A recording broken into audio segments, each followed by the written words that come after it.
இப்போ லைவ்ல ஒரு விஷயம் நடக்குது. விஜய் விஷால் வந்து மார்னிங்கே ஜாக்லினுக்கும் ரயானுக்கும் உள்ள ஒரு ஃபைட்டை நல்லா பேசி சமாதானப்படுத்தி சரி பண்ணி விட்டுருப்பாரு. இப்போ திரும்பவும் வராரு. வந்து என்ன பண்ணுறாரு அப்படின்னு பார்த்தீங்கன்னா, விஜய் விஷால் வந்துச்சு ஒரு ராணு ஒன்று பேசணும்னு சொன்னான், ஸோ அவன் பேசட்டும் அப்படின்னு சொல்கிறாங்க.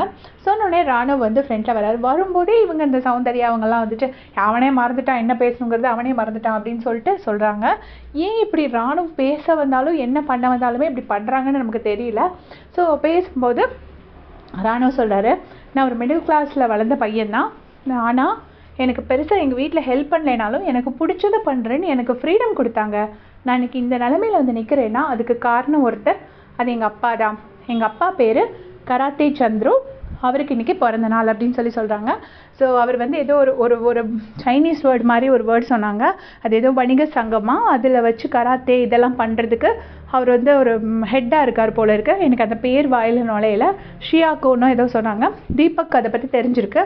ஓ கராத்தே சந்துருவா அப்படின்னு கேட்குறாங்க. எனக்கு கூட இந்த பேர் எங்கேயோ கேட்ட மாதிரி தான் இருக்குது, ரொம்ப தெரியல. பட் ஸோ அவருக்கு இன்றைக்கி பர்த்டே, அது இந்த ஸ்டேஜில் வச்சு நான் அவருக்கு பர்த்டே விஷஸ் பண்ணணும்னு ஆசைப்பட்றேன், நீங்களும் என் கூட எல்லோரும் சேர்ந்து சொல்லணும் அப்படின்னு சொல்கிறாங்க.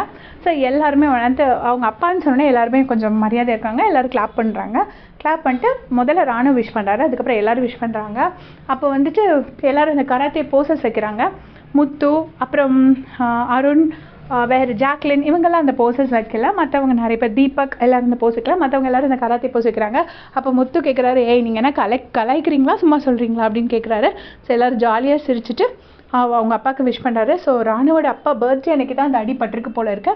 அது அவருக்கு தெரியாது, இன்றைக்கி நைட் அவருக்கு இப்படி அடிப்பட போகுது அப்படின்னு சொல்லி. இதே மாதிரி பிக் பாஸ் அப்படியே செஞ்சுக்கிறதுக்கு சேனல் சப்ஸ்கிரைப் பண்ணிக்கோங்க. தேங்க்ஸ் ஃபார் வாட்சிங்.